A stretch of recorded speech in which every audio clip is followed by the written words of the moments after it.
दोस्तों अभी जो आगामी परीक्षा होने वाली है लेखपाल की, साथ की इसके अलावा एएसओ की परीक्षा होगी, यूपी ट्रिपल एससी की जो और परीक्षा है उनके लिए हमारा ग्रामीण विकास के ऊपर जो क्वेश्चन आएंगे, पांच पांच क्वेश्चन, उसके लिए ये पहला वीडियो है हमारा। इसके अलावा अगर आपको वीडियो सही लगता है तो हमारे जो यूट्यूब चैनल है उसको आप लाइक करिए, सब्सक्राइब जरूर करिए। साथ ही हमारा जो टेलीग्राम चैनल है उसको, जहां पर इसकी आपको पीडीएफ मिलेगी, वो भी आप ज्वाइन कर सकते हैं। वहां पर आपको बहुत सारे एमसीक्यू मिलेंगे फ्री ऑफ कॉस्ट। अब यहाँ पर ये पहला वीडियो है ग्रामीण विकास को लेकर, इसमें कुछ तथ्य हैं या कुछ क्वेश्चन बनाए गए हैं। जैसे पहला ही क्वेश्चन है इसके अंदर कि आईआरडीपी, एकीकृत ग्रामीण विकास कार्यक्रम, ये कब शुरू हुआ था? तो ये याद रखना है आपको कि ये कब शुरू हुआ था। ये 1976 में शुरू नहीं हुआ था, ये शुरू हुआ था 1978 में। उसके बाद ग्रामीण स्वर्ण जयंती ग्राम स्वरोजगार योजना, SGSY, बहुत महत्वपूर्ण योजना है। ये भी 1999 में शुरू हुई, ठीक है। सामुदायिक विकास कार्यक्रम CDP, बहुत महत्वपूर्ण है। ये 2 अक्टूबर 1952 को शुरू हुआ था ग्रामीण विकास के लिए, बिल्कुल सही है ये। उसके बाद राष्ट्रीय ग्रामीण स्वास्थ्य मिशन 2005 में शुरू हुआ था, ये भी आपको याद रखना, सेम टू सेम सही है बिल्कुल। ये तो पहले वाला गलत था, ये बहुत ज्यादा इंपॉर्टेंट है। IRDP ये कब शुरू हुआ है? तो 1978 में शुरू हुआ था। उसके बाद मनरेगा कब शुरू हुई? मनरेगा भी क्वेश्चन लगभग आता ही है बार बार कि मनरेगा कब शुरू हुई। तो मनरेगा शुरू हुई है 2 फरवरी 2006 को, बहुत महत्वपूर्ण है ये नरेगा के तौर पर शुरू हुई थी, नरेगा के तौर पे। National rural employment guarantee act 2005 शुरू हुई है 2006 में, ये याद रखना है। इसके अलावा इसके अंदर MG कब जुड़ा था, ये भी आपको याद रखना है। तो MG जुड़ा था 2 अक्टूबर 2009 को, तो ये भी बहुत ही महत्वपूर्ण पॉइंट है। 2 अक्टूबर 2009 को इसके अंदर महात्मा गांधी का शब्द जुड़ा था मनरेगा का, तो ये याद रखना है आपको। इसके अलावा इसमें कितने दिन का रोजगार है सभी को पता होगा, 100 दिन का रोजगार है। अब इसका नाम बदल दिया, नई योजना आ गई है। इसके बाद नेक्स्ट क्वेश्चन है इसके अंदर के BBG राम जी, बहुत महत्वपूर्ण है। विकसित भारत गारंटी फॉर रोजगार एंड आजीविका मिशन ग्रामीण, इसका फुल फॉर्म है, पूछ लेगा ये एग्जाम में, तो आपको याद रखना है इसको। विकसित भारत गारंटी फॉर रोजगार एंड आजीविका मिशन ग्रामीण, इसका फुल फॉर्म है। इसके अंदर ग्रामीण परिवारों को कितने दिन की रोजगार गारंटी का प्रावधान दिया है? तो 125 दिन का रोजगार है, जबकि मनरेगा के अंदर कितना था? 100 दिन का। तो मनरेगा को रिप्लेस करके इसने ये कौन सी नई योजना आ गई है? BBG Ram ji, that is very very important, ये आने वाले एग्जाम में आ सकता है आपके एग्जाम में। इसके बाद है ICDS, बहुत ही महत्वपूर्ण योजना है, ये बार बार हर एग्जाम में लगभग आती है। इंटीग्रेटेड चाइल्ड डेवलपमेंट स्कीम, पहली बात तो कब शुरू हुई थी? तो ये हुई थी 1975 में, ये भी याद रखना है। ICDS कब शुरू हुई है? 1975 में। और जो बच्चे होते हैं 0 से 6 साल तक के, उनकी शिक्षा, उनका पोषण, टीकाकरण उससे संबंधित है, उस तरह के सारे कामों को सबको ये रेगुलेट करती है, एक तरह सारी चीजें उसके अंदर आती हैं। तो पूरक पोषण और टीकाकरण से संबंधित है ये पूरी ICDS स्कीम। 0 से 6 साल के जो बच्चे होते हैं उनकी शिक्षा, टीकाकरण, पोषण संबंधित सारी सुविधाएं इसके अंदर दी जाती हैं ICDS के अंदर, और 1975 में शुरू हुई थी। तो बहुत ही महत्वपूर्ण योजना आ सकती है एग्जाम में। इसके बाद है नेक्स्ट इसमें गलत कथन का चयन करें इसमें कि उत्तर प्रदेश में ग्रामीण जनसंख्या कितनी है? बहुत महत्वपूर्ण है, 77.7% है 2011 की जनगणना के अनुसार, बहुत महत्वपूर्ण है ये। उसके बाद भारत में ग्रामीण जनसंख्या कितनी है? 68.8% है, बिल्कुल ठीक है ये। भारत की ग्रामीण विकास मंत्री कौन है? तो शिवराज सिंह चौहान है, ये वाला गलत है।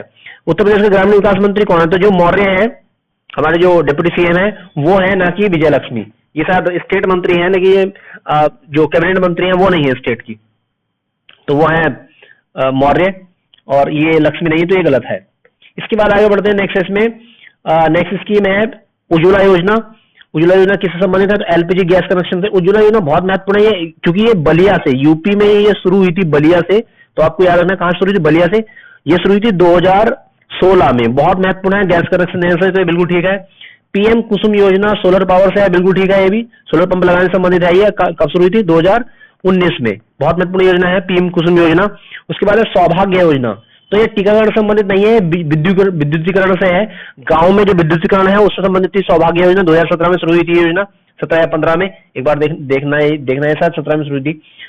उदय योजना जो है, उदय योजना, ये बिजलियों के ऋण से संबंधित है। बिजली जो डिस्कॉम्स हैं, डिस्ट्रीब्यूशन कंपनीज है बिजली की, उनके ऋण के पुनर्गठन से संबंधित है उदय योजना। UDAY लिखा होता है नॉर्मली, तो जो बिजली कंपनी है उनके ऋण से संबंधित है ये योजना, याद रखना है, बहुत ही महत्वपूर्ण है ये उदय योजना। तो ये वाला गलत था, सौभाग्य योजना। सौभाग्य योजना क्या है?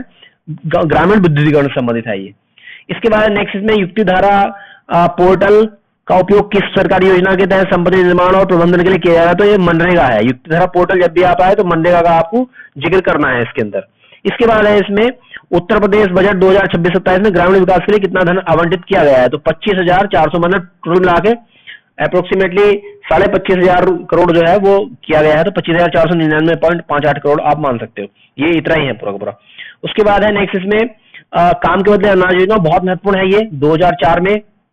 उसके बाद काम के बदले भोजन योजना, ये 2000 में नहीं, ये हुई थी 1978 में शुरू, काम के बदले भोजन योजना। उसके बाद है ग्रामीण रोजगार सृजन कार्यक्रम 1995 में शुरू हुआ है, तो बहुत इंपॉर्टेंट है ये, NREP बोलते हैं इसको, NREP बहुत इंपॉर्टेंट प्रोग्राम है। उसके बाद है एकीकृत बाल ICDS, वही योजना है ये जो ऊपर आई थी अभी 1975 में शुरू हुई थी, तो ये बहुत महत्वपूर्ण है ये भी। इसके बाद है नेक्स्ट और योजना है इसके अंदर, जैसे कि राष्ट्रीय ग्रामीण आजीविका मिशन, ये कब शुरू हुआ है 2011 में, इसे NRLM बोलते हैं, NRLM national rural livelihood mission, अभी इसका नाम DAY कर दिया, दीनदयाल अंत्योदय योजना, NRLM, ठीक है, तो ये थोड़ा याद रखना है। उसके बाद ग्रामीण अवस्थापना विकास कोष रूरल इंफ्रास्ट्रक्चर डेवलपमेंट फंड, ये कब लॉन्च हुआ है 1995 में, और ये नाबार्ड के अंदर काम करता है, नाबार्ड के अंदर काम करता है, ये पुस्तक नाबार्ड कब बना था 1982 में। उसके बाद है प्रधानमंत्री आवास योजना ग्रामीण 2015 में शुरू हुई थी, बिल्कुल ठीक है ये। उसके बाद स्वामित्व योजना 2018 में, ये गलत है, स्वामित्व योजना जो है ये शुरू हुई थी 2020 में, अप्रैल 2020 में, पंचायती राज जो मंत्रालय है उसकी योजना स्वामित्व योजना। इसके अंदर क्या हो रहा है कि जो घरों के जितने भी मैपिंग हो रही, घरों की, गांव ग्रामीण इलाके में जो लोग रहते हैं उनके घरों की मैपिंग हो रही, जिससे कि उनको फिर लोन वोन लेने के लिए अपने घर रखते हैं वो, तो उसका एक कागज उनके पास होना चाहिए, तो सब घरों की मैपिंग हो रही है, किसका घर कौन सा है, उनको फिर डॉक्यूमेंट दिए जा रहे हैं, तो डॉक्यूमेंटेशन हो रहा है जितने भी गांव में चीजें होती हैं। इसके बाद है इसके बाद नेक्स्ट है इसके अंदर लखपति दीदी कार्यक्रम किस योजना के अंदर चलाया गया है, तो बहुत महत्वपूर्ण है लखपति दीदी कार्यक्रम। इसमें सबसे ज्यादा जो बेनिफिशियरी है वो यूपी के अंदर है, तो DAY NRLM जिसके मैंने ऊपर जिक्र किया था, ये योजना के अंदर है DAY NRLM, जैसे 2011 में शुरू हुई थी, DAY इसमें लगा था 2015 में, तो याद रखना है, ये बहुत ही महत्वपूर्ण है। उसके बाद है कि कौन सा इनमें से निम्नलिखित में कौन सा कार्य राज्य सरकार द्वारा निर्दिष्ट ग्राम पंचायत द्वारा नहीं किया था, तो ग्राम पंचायत इनमें से कौन सा काम नहीं करती, लघु सिंचाई परियोजना का वितरण प्रबंधन में सहायता करना, ये ठीक है, भूमि चकबंदी में सहायता करना, ये भी ठीक है, केंद्रीय बैंकिंग नीतियों का कार्यान्वयन, ये गलत है, ये नहीं करती, ठीक है, कृषि और बागवानी संवर्धन विकास में भी है, और तो है, तो सी ऑप्शन इसमें गलत है। उसके बाद है इसमें जल जीवन मिशन के अंतर्गत कितना पानी दिया जाता है, तो जल जीवन मिशन के अंदर 55 लीटर पानी दिया जाता है। आपको ये भी याद रखना, जल जीवन मिशन शुरू कब हुआ था, ये हुआ था 2019 में, 2019 में सितंबर 2019 में शुरू हुआ था जल जीवन मिशन, और अभी इसको बढ़ा के 2028 कर दिया गया है, जल जीवन मिशन को बढ़ा के 2028 कर दिया गया है। ये वीडियो का पहला पार्ट है, अभी दूसरा पार्ट आएगा इसके बाद। Thank you very much.